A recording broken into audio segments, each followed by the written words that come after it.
이강민의 잡시사 12월 호 10번째 페이지 정민재 대중음악 평론가와 함께합니다. 어서 오세요. 네, 안녕하세요. 정민재입니다. 네, 저희가 지난 5주에 걸쳐서 우리 대중음악 역사에서 가장 화려하고 밝게 또 오랫동안 타오르고 있는 K-팝의 역사를 돌아봤잖아요. 네.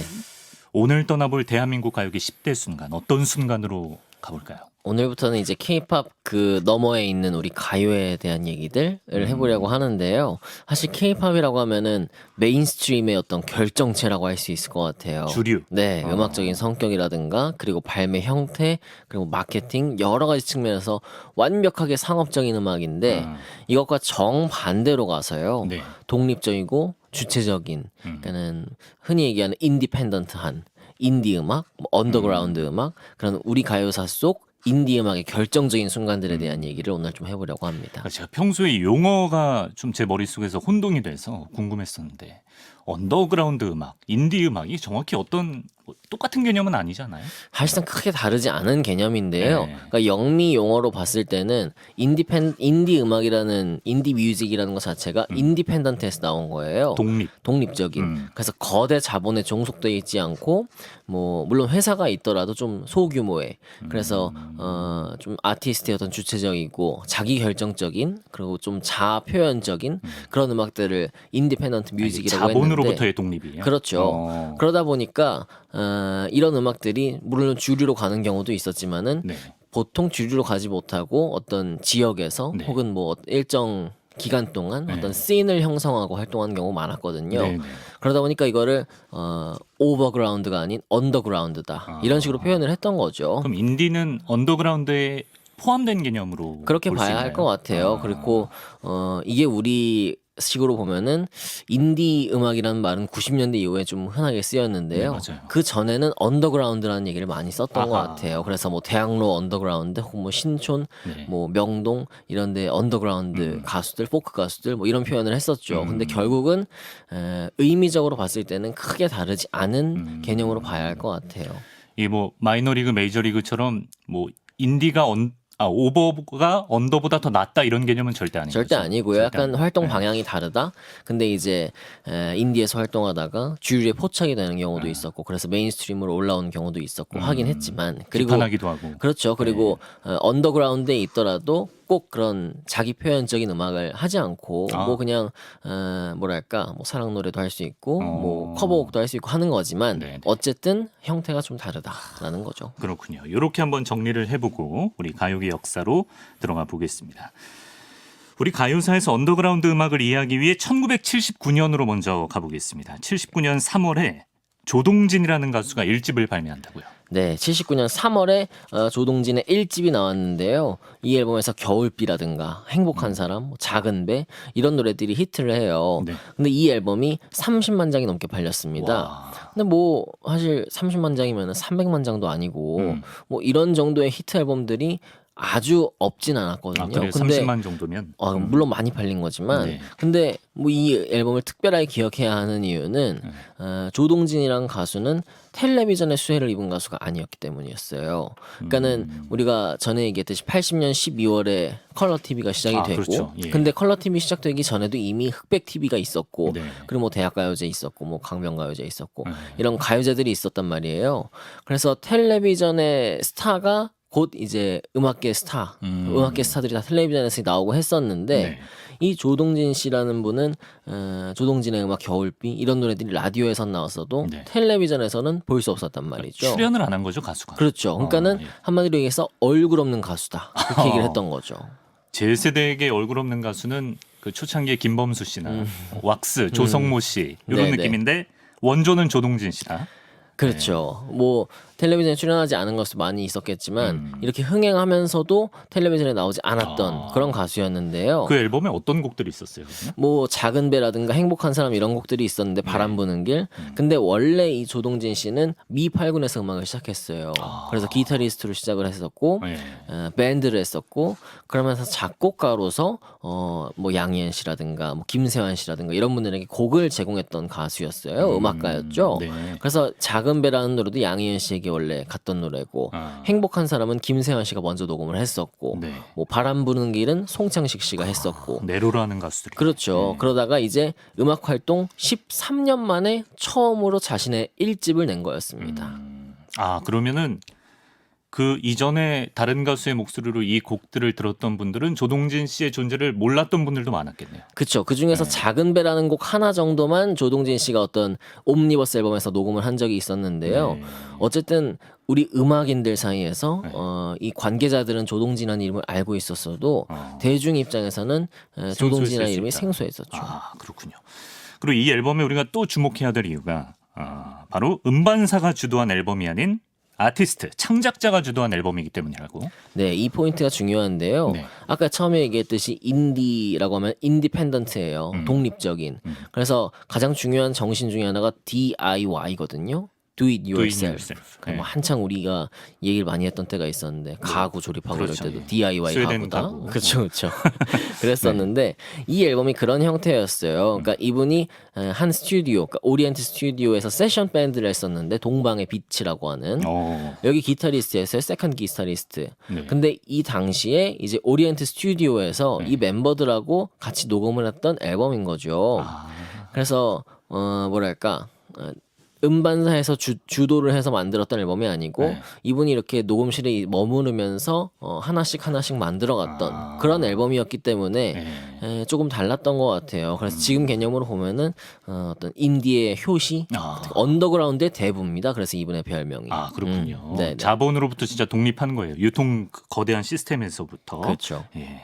그래서 이렇게 1집이 대박이 나고 이듬해 2집이 나왔는데 2집도 이제 소위 말하는 히트를 쳤다고 들었습니다. 네, 이 집에 나뭇잎 사이로라는 노래가 있거든요. 네. 뭐 나중에 장필순 씨도 부르고 여러 가수들이 불러서 많이들 알고 계시는데 네. 이 앨범까지 히트를 하면서 그 당대 음악인들이 많은 용기를 얻었다, 영향을 받았다 그렇게 얘기를 해요. 그래서 네. 전인권 씨 같은 경우도 아 저렇게 노래하면서 살 수 있구나라는 어떤 희망을 얻었다고 이 앨범의 히트를 보면서 그러니까 그런 얘기를 노래하면서 하더군요. 가수 생활을 이렇게 지속할 할 수 수가 있다는 있구나. 것에. 아. 네네. 아, 근데 사람 심리라는 게 앨범이 이렇게 연달아서 큰 사랑을 받았으면 뭐 나중에라도 TV에 나가고 싶고 그런 마음이 안 생겼을까요? 그래서 저 같은 소인들은 그럴 것 같은데 예. 저 같은 간장도 예. 조동진 씨를 얘기할 때 언더그라운드의 대부 그리고 아주 나무 같은 분이라고 항상 얘기를 했었어요. 음악인들은 2017년에 돌아가셨는데 네네. 언제나 좀 그 자리를 묵묵하게 고고하게 지키는 나무 그리고 이제 후배들을 아름드리 품어줄 수 있는 어허. 그런 나무라고 표현을 했던 게요. 네. 앨범이 많은 사랑을 받았음에도 방송 출연을 어쨌든 하지 않았고 처음에 활동 그 형태를 유지하려고 하셨고 81년도에 이제 남산 숭이 음악당에서 라이브 콘서트를 열어요. 아, 예. 근데 이전까지는 다 리사이틀이란 말을 썼단 말이에요. 근데 어쨌든 이 콘서트를 하면서 80년대부터 이제 좀 많은 소극장 콘서트들이 열리기 시작하거든요. 네. 뭐 들국화도 있었고 뭐 김혜연 씨, 봄여름가요를 다 하게 되는데 네. 어떤 그런 소극장 라이브 콘서트들의 효시라고 할까? 아. 그래서 이런 점에서도 큰 영향을 줬고요. 네. 아까 언더그라운드의 대부다, 뭐 나무 같은 분이다 네. 얘기를 했던 거는 실제로 이분이 살아계실 때, 그러니까 네. 70년대, 80년대에 네. 이분을 중심으로 해서 많은 음악인들이 모여들었어요. 그러니까는 뭐 해바라기의 이주호 씨, 네. 그리고 기타리스트 함춘호 씨, 오. 뭐 들국화의 전인권 씨, 최성원 씨, 그리고 뭐 하덕규 씨, 김현 씨, 허성욱, 이병우 이런 분들이 야. 전부 조동진 씨 주변에서 이렇게 네. 모여들었는데 네. 이분들이 다 조동진 씨 집에 그렇게 또 드나들었대요. 나무에 달린 가지처럼. 그렇죠. 그래서 예. 이 당시 이제 이 음악인, 그러니까 저한테도 선배들인데 선생님들의 말씀을 들어오면은 네. 항상 얘기하는 게 동진이 형네 집에 그렇게 갔었다. 그런 아지트처럼. 얘기를 해요. 네네, 네. 아지트처럼. 네. 그래서 음악 얘기도 하고 뭐 술도 마시고 하면서 친목도 다지고 또 앨범 녹음할 때 서로 뭐 세션으로 연주로 이렇게 돌아주기도 하고 네. 그렇게 많이 왕래들을 했다는 거죠. 그렇게 하면서 언더그라운드의 어떤 씨앗이 이분으로부터 80년대에 점점 퍼져나갈 수 있었던 그런 거죠.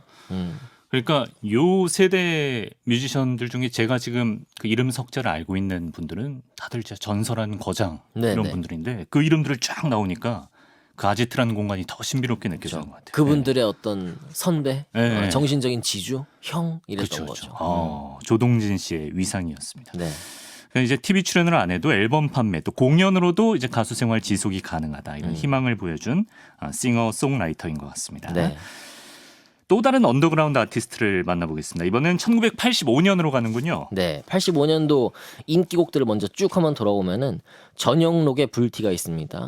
구창모 씨의 희나리, 이선희 씨의 아 옛날이요, 김범용 씨의 바람 바람 바람, 그리고 정말 메가히트 주현미 씨의 비 내리는 영동교, 그리고 나미 씨의 빙글빙글.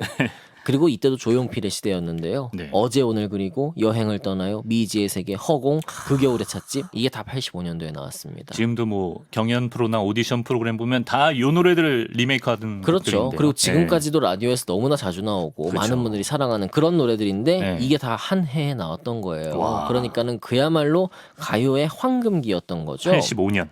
그리고 지금 이 분들을 돌아오면은 남희 씨 무대 화려했고요. 네. 전영록의 불티 화려했죠. 뭐 김범용의 바람 바람 바람 마찬가지고요. 네. 다 텔레비전을 중심으로 한 스타 가수들이었어요. 이분들의 히트곡들이 나왔는데 그 흐름을 좀 깨는 히트곡이 하나 나왔어요. 바로 뭐죠? 들국화의 1집 그것만이 내 세상 그리고 행진입니다. 그 TV 스타들의 그 대세가 됐던 그 흐름을 깼다라고 하셨는데. 네. 아, 근데 TV를 안 타고 어떻게 그렇게 입소문이 나서 히트를 칠 수가 있는 건지 이해가 잘 안 되는데. 지금 기준은 저도 참 이해가 어려운데요. 그렇죠. 뭐 라디오를 타고 그리고 공연을 타고 특히 공연을 참 많이 했기 때문에 그런 점에서 들국화가 인기 우위를 차지하면서 네.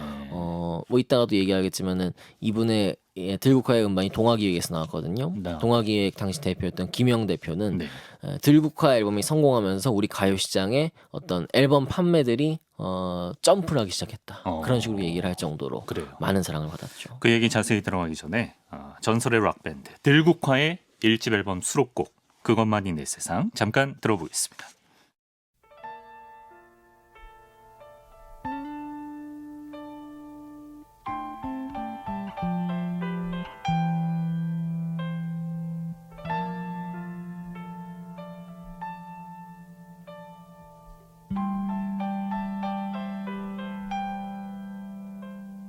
세상은 너무나 모른다고 나보고 그대는 얘기하지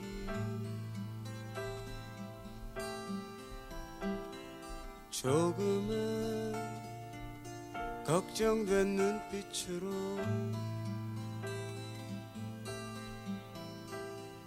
조금은 미안한 웃음으로 그래 아마 난 세상을 모르나 봐 혼자 이렇게 먼 길을 떠났나 봐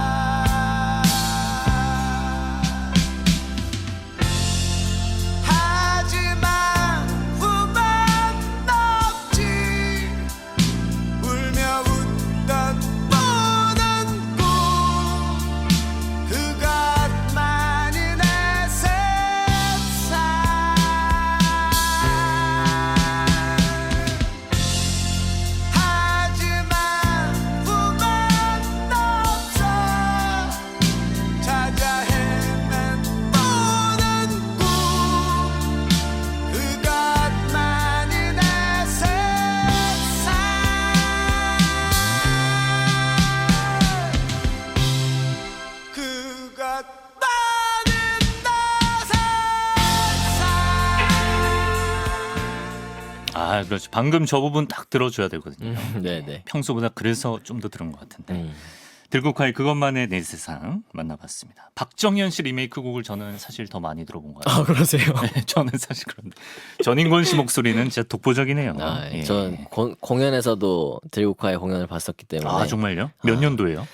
잠깐 재결합을 했던 적이 있어요. 그래서 다시 앨범을 내고 2012년 딱 10년 전인데 네. 아직 드러머 주창권 선생님 살아계실 때인데 공연을 보면서 제가 스피커에 깔린 줄 알았습니다. 깔렸다. 이 연주와 들국화 전인권 씨의 어떤 보컬과 이런 것들에 완전히 압도됐던 이 노래 듣는데 갑자기 또 그때 생각이 확 났는데 박정현 씨 얘기를 하셔가지고 띠용. 예. 다르구나.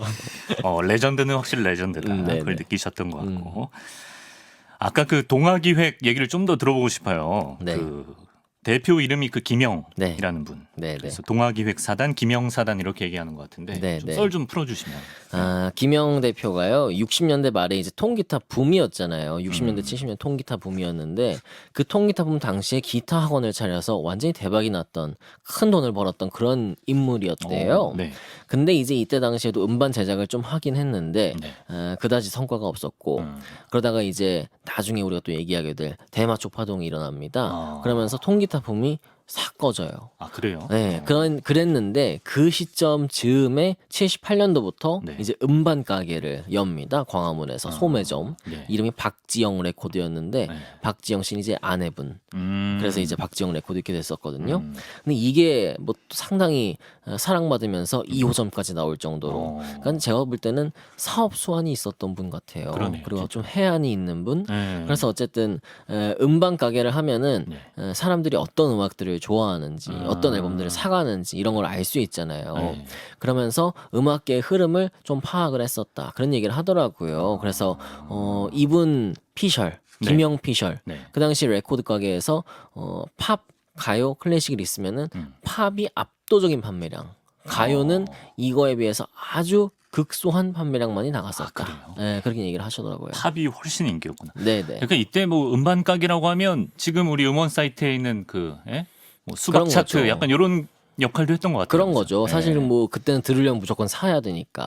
네네. 그래서 앞서 소개한 조동진 씨도 이 동아기획에서 음반을 발매하나요? 네네. 그러니까 조동진 씨가 처음에 냈던 음반들은 아니었고 네. 이제 김영 대표를 만나서 82년도에 제비꽃이라는 노래가 들어있는 3집을 동아기획에서 내고 네. 그리고 앞서 냈던 1, 2집도 약간 뭐 뭐랄까 권리 이런 문제들 때문에 다시 연주자들을 섭외를 해서 네. 동아기획을 통해서 재녹음 앨범을 내요. 근데 이때는 조금 젊은 연주자들과 같이 작업을 했었고 네. 어쨌든 그랬는데 들국화가 여기서 앨범을 내게 된 계기는 들국화라는 팀을 만들고 사실 들국화라는 팀의 히스토리가 좀 복잡합니다. 뭐 멤버들이 만났다가 어떻게 또 새로운 멤버가 오게 되고 뭐 이런 여러 가지 절차가 있는데 어쨌든 전인권 씨는 이미 이전에 앨범을 낸 적이 있었어요. 서라벌 레코드에서. 예. 그래서 그 레코드에 가서 이제 진행을 하려고 네. 들국화라는 음반을 계약을 하려고 네. 이제 버스를 기다리고 있는데 최성원 씨랑 같이 광화문에서 박지영 레코드에 들어간 거예요. 네. 그랬다가 이제 김영 대표를 만나서 얘기하다가 네. 그럼 여기서 계약을 하자. 그렇게 된 거죠. 그러니까 참 운명적인 만남이랄까. 그러네. 그때 당시에 이제 그 레코드에서는 서라벌에서는 제가 기억하기로는 2천만 원 뭐 이런 계약금을 계약금. 불렀었대요. 예, 예. 그러니까 우리 2천만 원 받기로 했으니까 그럼 여기서 하려면 5천을 줘라. 뭐 그런 얘기를 하셨대요. 전인권 씨는. 네네. 그러니까는 딜을, 예. 김영 대표는 예. 5천은 어렵고 2천에다가 승합차 한 대를 얹겠다. 2000 플러스 알파. 네네. 그래서 예. 이제 이 동아기획에서 시작을 하게 되는데 김영 대표도 가능성을 확실히 봤나 보네. 그렇죠. 네. 그리고 이분의 또 해안이 있었기 때문에 근데 이 앨범이 이제 별다른 방송 활동 없이 정말 앨범 판매가 무려 80만 장이 넘게 나가는 그러니까 동아기획에서 처음으로 나온 히트 앨범이었습니다. 이전에 김현식 앨범도 나왔었고 네. 조동진 앨범도 나왔었지만 터진 거는 들국화가 처음이었던 들국화다. 거죠. 비결이 뭐라고 보세요? 일단은 웰메이드 음악에 있다고 보고요. 음악 자체가. 김영 대표가 이 들국화는 무조건 사운드가 좋아야 된다. 우린 밴드 음악이라도 영미 밴드 음악에 버금가는 사운드를 들려줘야 한다. 와. 그래서 상당한 투자를 했다고 하고요. 네. 스튜디오 녹음 당시에. 네.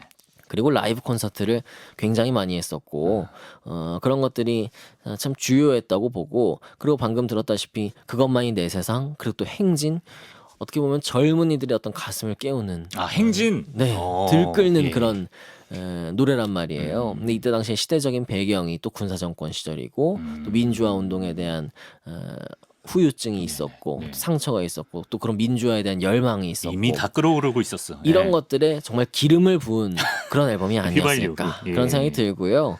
이게 지금 한국 대중음악 명반을 꼽을 때마다 거의 1위 아니면 2위예요. 유재하의 앨범과 항상 다투는데 네. 어쨌든 포크와 록을 바탕으로 해서 아주 독자적인 사운드를 만들었다 그런 의의도 있고 네. 노래 정말 너무나 기가 막히다. 기가 막히잖아요. 연주도 마찬가지고. 그래서 또 노랫말도 시대성이 있고. 네. 그래서 어떻게 보면은 주류를 전복한 비주류 그런 표현을 쓸 수 있을 것 같아요. 이 들국화 앨범에. 네. 그래서 이 앨범이 성공하면서 이제 이전에 있었던 김현식의 사랑했어요 앨범이 84년에 원래 나왔었거든요. 이 앨범이 또 다시 사랑을 또 받고 역주행을 했네요. 네. 그리고 이제 86년 김현식과 봄, 여름, 가을, 겨울에 빛처럼 음악처럼 이 3집이 아주 흥행하면서 동아기획의 전성기가 열리게 되죠. 그 기획사의 전성기가 열렸다. 네. 예.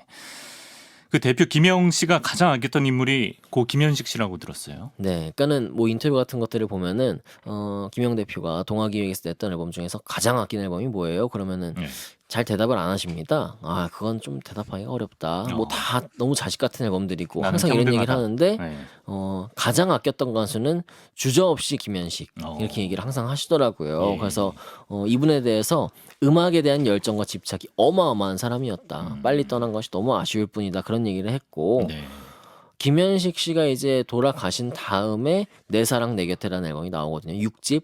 이게 김영 대표 피셜로는 300만 장이 넘게 팔렸대요. 이건 이제 음반사에서 들어오는 어떤 계산이기 때문에 뭐 정확한 거예요. 정확할 수도 있고 근데 이제 이거를 공인된 자료라고 하기는 조금 어렵죠. 근데 어쨌든 300만 장이 넘게 팔렸다고 아까 80만 하고 장도 어마어마한 거라고 했는데. 그렇죠. 근데 어쨌든 이건 공식적으로는 밀리언셀러가 넘었습니다. 와. 네, 그러니까 진짜 어마어마한 히트 앨범이긴 하죠. 그렇군요.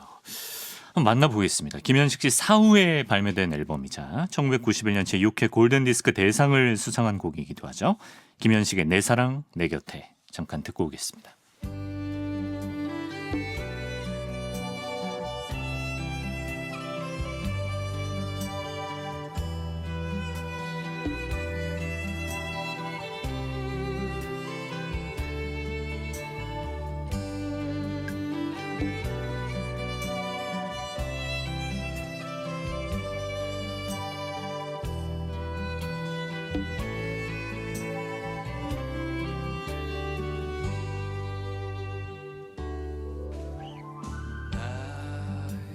사랑이 떠나가는 날이 당신하고 숨 뒤에서 함께 하는데 절이 없는 욕심에 그 많은 미련에 당신이 있는 건 아닌지 아니겠지요. 시간은 멀어 집으로 향해 가는데 약속했던 그대만은 올 줄을 모르고 애써 웃음 지으며 돌아오는 길은 네, 김현식의 내 사랑 내 곁에 많은 구독자분들의 눈가가 촉촉해졌을 것 같고 그 세대를 향유했던 저 엔지니어 선배도 지금 약간 촉촉해지신 것 같습니다. 자, 이번엔 언더를 넘어 오버그라운드 또 인디의 세계로 가보겠습니다. 1995년으로 가볼까요? 네, 인디 역사에서 결정적인 순간이라고 얘기하는 게 95년 4월 5일인데요. 네. 이때가 커트 코베인, 너바나의 커트 코베인이 사망한 지 일주기가 되는 때였어요. 그래서 그 추모 공연이 홍대에 있는 클럽 드럭에서 열립니다. 근데 이 공연을 계기로 이제 이 드럭이라는 클럽이 라이브 클럽으로 본격적으로 발돋움을 하게 되죠. 이 드럭을 오픈한 분이 보니까 토목기사로 일하던 중년 남성 이성문 씨라는 분인데 클럽을 연 이유가 아주 와닿습니다. 회사 다니기 싫어서 클럽을 차리겠다. 네네. 이게 뭐야? 저 참 재밌었는데 94년도 7월에 드럭이라는 클럽을 열어요. 이 토목기사 출신의 이성문 씨가. 근데 진짜 이거 왜 여신 거예요? 잘 일하시다가는 회사 다니기 싫어서 했다고. 지하에 오픈했다고. 예, 솔직하시네. 네네, 홍대에. 그래서 이 공간에서 이제 많은 젊은이들이 모여들어서 뭐 술도 먹고. 애사심을 잃은 온갖 젊은이들이 다 모여서. 그리고 이제 젊음이 불타는 그런 청춘들이 모여서 술도 먹고 음악도 듣고 했던 그런 곳이었죠. 그래서 이제 90년대에는 홍대가 떠오르게 되는데 사실 이전만 해도 대학로였거든요. 그리고 신촌이었고. 근데 이미 90년대 들어서는 네. 그 당시의 젊은이 X세대들한테 대학로, 신촌 약간 어른들이 노는 데 같은데 좀 기성의 공간 소위 한물 갔어. 이 되는 네, 거예요. 그렇죠. 네, 네. 그리고 이제 대학로 신촌에서도 젠트리피케이션 때문에 그러니까 임대료가 너무 높아져서 네. 상대적으로 임대료가 쌌던 홍대 쪽으로 좀 많이 넘어오고 있었고 특히 아하. 신촌에서 네. 그런 상황이었는데요. 영미에서는 이제 메탈 시대가 이때 끝나요. 그래서 이미 너바나가 들어오면서 얼터너티브 음악의 시대로 가게 되는데 얼터너티브는 약간 좀 더 부드러운? 아니죠. 아니, 어, 잘 몰라요. 짧아요. 얼터너티브라는 게 대안해라는 거잖아요. 대안적인 예. 메탈의 어떤 기존 질서를 대안할 수 있는 음악이다라고 해서 그 전에 있었던 펑크 스타일의 음악들 네. 그리고 약간 뭐랄까 조금 더 거칠고 건조한 이 주제로만 사실 한 편 나오는 건데. 한 편 나옵니다. 그래서 오늘은 이 정도로. 약간 지금 당황했는데 예. 어쨌든 근데 우리는 메탈 얼터너티브 아직 안 들어왔어요. 메탈이 계속해서 잡고 있었고 그리고 뭐 댄스 음악 이렇게 됐던 거죠. 네. 그래서 우리한테는 그런 영미 흐름이 아직까지 와닿지 않던 그런 시기였죠. 네. 근데 딱 그 무렵에 복합 문화 공간 형태의 락 카페가 성행을 한다고. 네, 이게 락 카페가 뭐 라이브 연주도 가끔 하지만은 네. 어쨌든 음악을 새로운 음악들도 좀 틀고 뮤직비디오도 좀 보여주고 그런 공간이었어요. 네. 그래서 큰 스크린에다가 뮤직비디오 쏴주고 그래서 뭐 신촌의 우드스탁, 뭐 롤링스톤즈, 그리고 홍대 앞에 있었던 황금투구 뭐 이런 곳들인데 예. 이게 기존 음악다방이랑도 다르고 나이트클럽이랑도 좀 다른 그런 문화로 좀 부상을 하게 됩니다. 네. 어쨌든 그렇게 됐는데 이 드럭에서 이제 뭐 크라잉넛이라든가 옐로우 키친이라든가 예. 노브레인이라든가 노브레인. 이런 팀들이 많이 탄생을 하게 돼요. 드럭 네. 밴드라는 이름으로 이 멤버들이 여기서 뭐 들어보니까는 노브레인의 이성우 씨 같은 경우는 부산 마산에서 왔잖아요. 예. 거의 여기서 살다시피 숙식을 해결하면서 뭐 술도 먹고 깨면 약간 청소도 좀 하고 음악도 듣고 이러면서 거의 그런 식의 젊은 나날들을 보내다가 밴드도 결성하고 했다고 하더라고요. 저번에 봤던 이태원 문나이트처럼 굉장히 상징적인 곳이네요. 상징적인 거죠. 예. 문나이트와 드럭인 건데 음. 그래서 이제 여기 드럭을 시작으로 해서 홍대에 아주 라이브 클럽들이 뭐 제머스, 프리버드 뭐 이런 등등 해서 우후죽순 생기게 되는 겁니다. 네.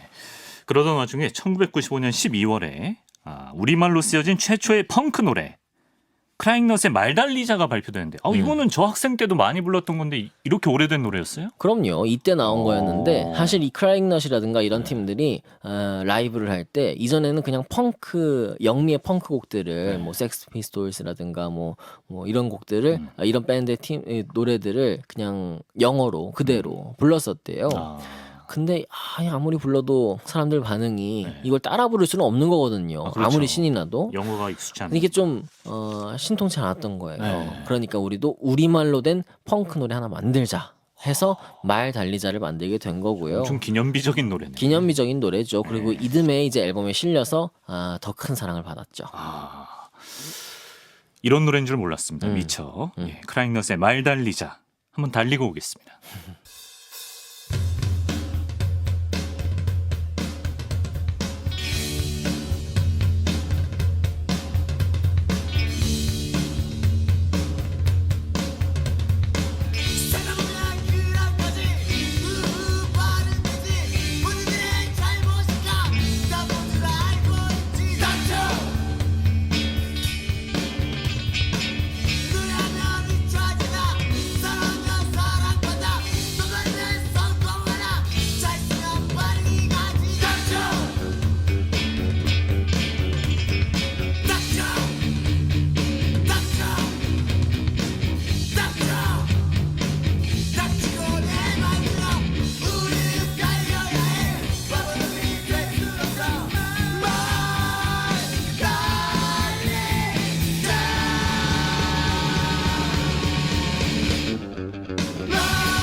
노래는 제 생각에 뭐 몽골이라든지 유목민족 나라들 있지 않습니까? 거기서 발매했으면 대박이 터지지 않았을까요? 그렇죠. 그리고 특히 달려야 하는 상황에서 들을 때. 그렇죠. 기마민족에게 크라잉넛의 말달리자를 만나봤습니다.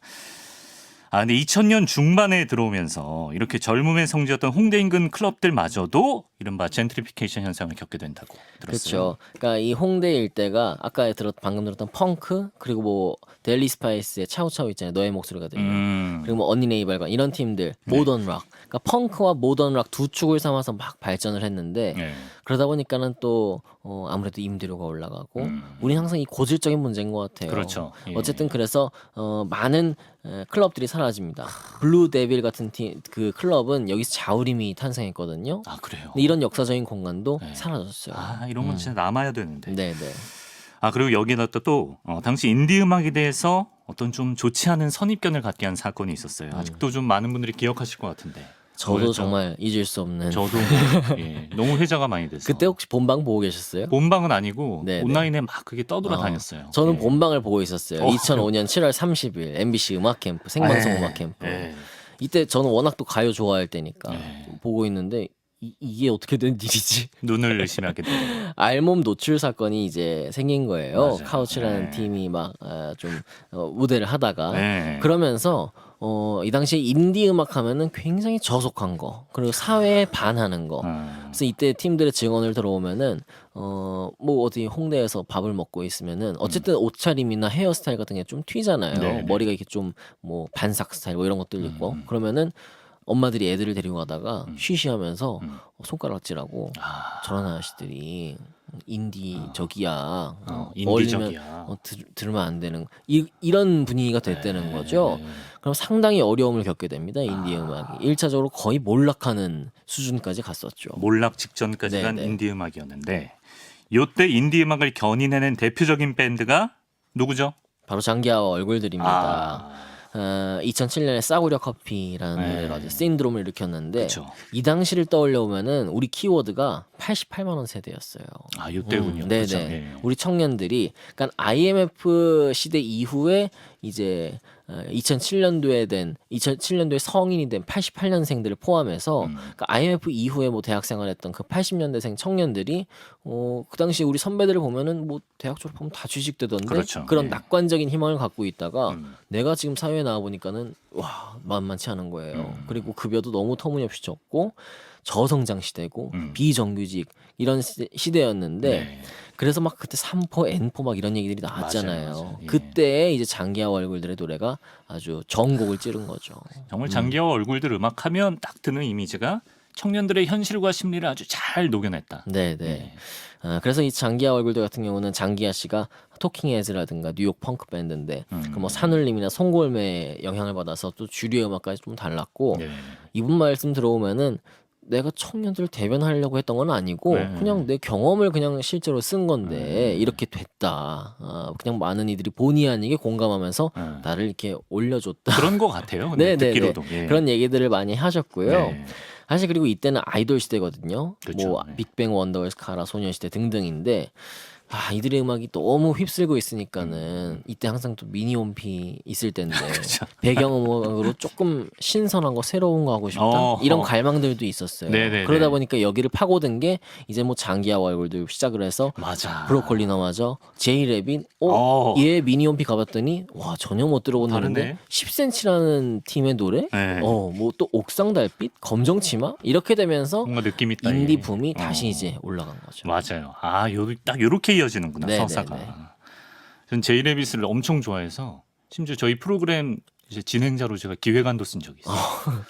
제이레빗이 네. 우리 인디 2세대 어떤 스타이면서 또 너튜브 시대에 유튜브 시대 아주 초창기부터 그쵸, 커버곡도 내고 하면서 연주하는 장면. 그때 진짜 많은 분들이 좋아했던 것 같아요. 저도 그 중에 1인입니다. 네네. 예. 요렇게 서사 흐름이 이어지는구나. 네. 네, 이렇게 정민재 대중음악 평론가와 함께 언더그라운드에서 오버그라운드까지 언더그라운드와 인디 음악의 결정적인 순간들을 싹 훑어봤습니다. 정평님 고맙습니다. 네, 감사합니다.